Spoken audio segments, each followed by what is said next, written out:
What's up everybody, Dandiaz here, and today I'm going to talk about the killers in Hide or Die, discuss what we know about them, and share a couple speculations of my own. There are currently a total of 9 killers that will be in Hide or Die, including the 3 initial killers, the 2 backer exclusive killers, the killer unlocked through the stretch goal, and the 3 custom killers that will be designed by the 3 people that filled the highest pledge tier on the Kickstarter.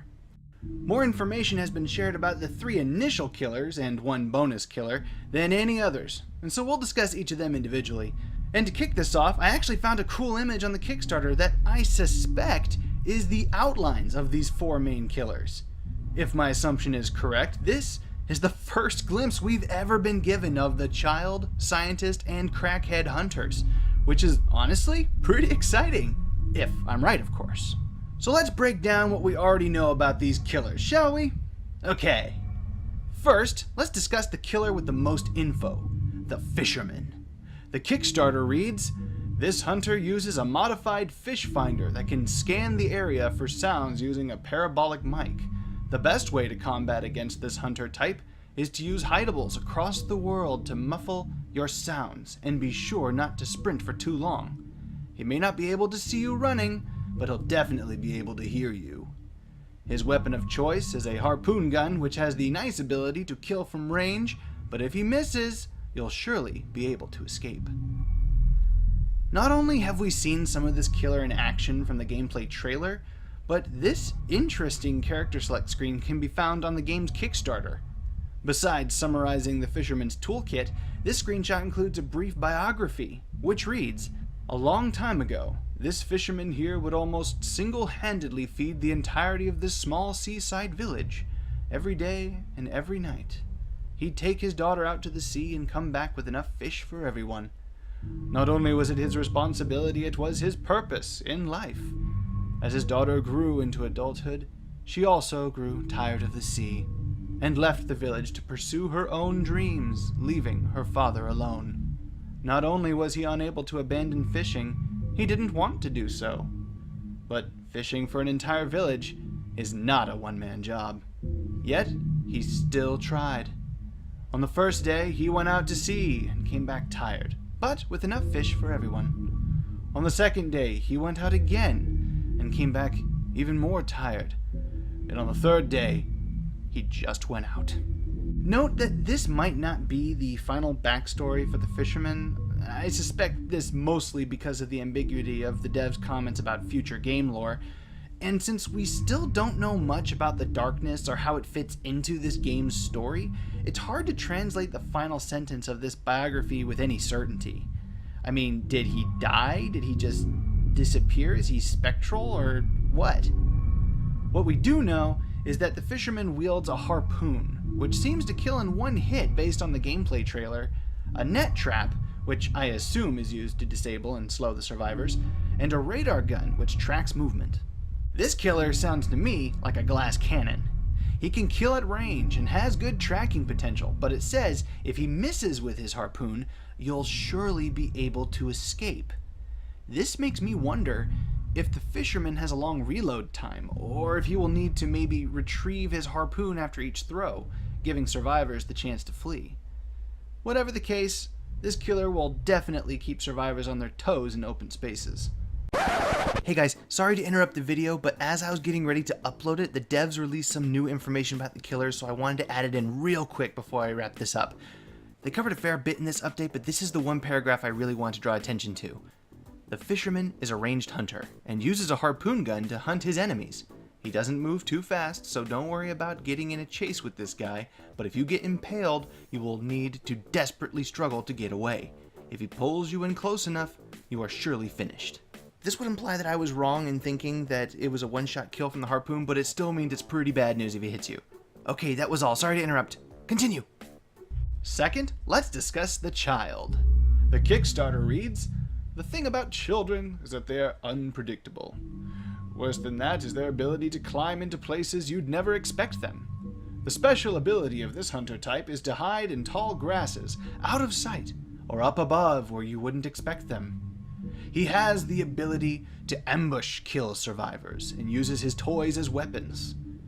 He is a more in-your-face melee kind of killer, because of the speed and ability to leap around the environment.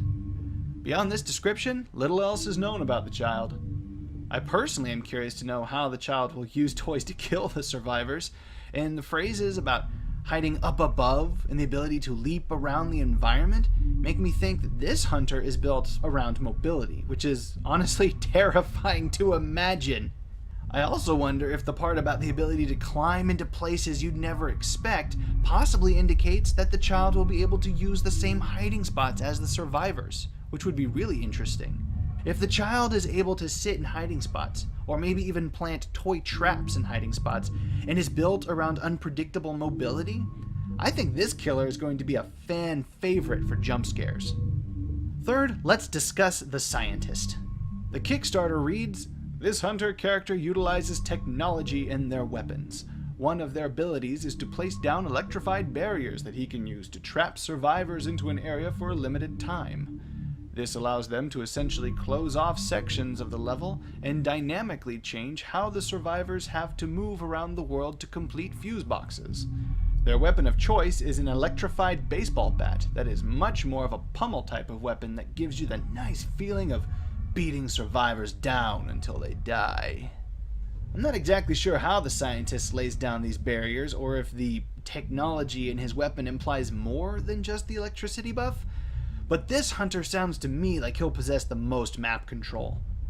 I don't know if the electrified barrier will merely stun the survivors, reveal them, or maybe even kill them, but their presence will definitely add a maze-like element to hide or die, and the first-person perspective will make it all the tougher to traverse. I think the scientist will be pretty strong in the hands of players with good environmental awareness and strategizing, and his toolkit sounds very good at disorienting survivors as they try to find their way to each objective. The fourth hunter, the Crackhead, has sadly very little info available beyond the phrase, "Mommy has a problem." She is the only confirmed female hunter in Hide or Die, and that is literally all we know. If I'm correct in assuming that this is her, it looks like her weapon of choice is some kind of syringe or needle. Although I have very little to go on here, I suspect this woman's drug addiction plays into her abilities. Perhaps boosting herself to briefly increase speed or damage, or maybe the ability to set traps that drug the survivors if they open a door or enter a hiding spot? I don't know. Not enough about the Crackhead has really been revealed to theorize with any certainty. But if you have any theories on how the Crackhead might work in the game, please share them in the comments. I'd love to hear them. I'm only going to briefly discuss the backer exclusive killers due to their lack of any real intel, and you don't want to be bored by all my theories. The first, from the $55 tier and up, is Krampus. If you didn't know already, Krampus is a creature of folklore that punishes naughty children at Christmas. He's kind of like the dark, scary version of Santa Claus. The name Krampus comes from the German word Krampen, meaning claw. So perhaps his unique weapon is a clawed hand capable of goring the survivors? Maybe some winter or snow-related ability due to the snow hat seen on the Kickstarter? Who knows? The second, from the $100 tier and up, is the Undertaker.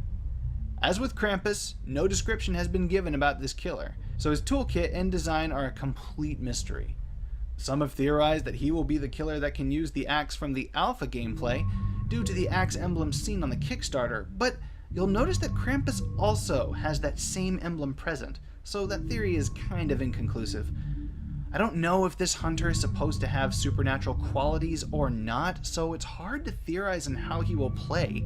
Will he be some sort of Grim Reaper with a scythe that can spectrally chase the survivors? Or will he be some kind of creepy guy in a suit who smacks you over the head with a eulogy book? It's honestly difficult to speculate because there are two very different directions they could go with this killer. Instead of sharing my thoughts on this one, let me know if you have any theories or fun ideas on what we might expect from the Undertaker. And as for the last three killers, since they are still currently in the design phase, there's literally nothing to theorize here. We don't even know their names. It is good to note, however, that the backers who will be designing these killers will be given the choice to either make their hunter exclusive to their account, or to have it available as an unlockable hunter to all players. Now, don't take this as confirmation because it isn't, but I heard through the grapevine on the Discord that at least one person planned to make their hunter unlockable, and if it's true, players will have a minimum of 5 playable killers to choose from, even if they didn't get the backer exclusive killers, which is a pretty good starting number if you ask me. And that's all we know about the playable killers in Hide or Die. If you have any thoughts or theories about this information, leave them down in the comments below. Music is in the description. Thank you all for watching, and I will catch you guys later.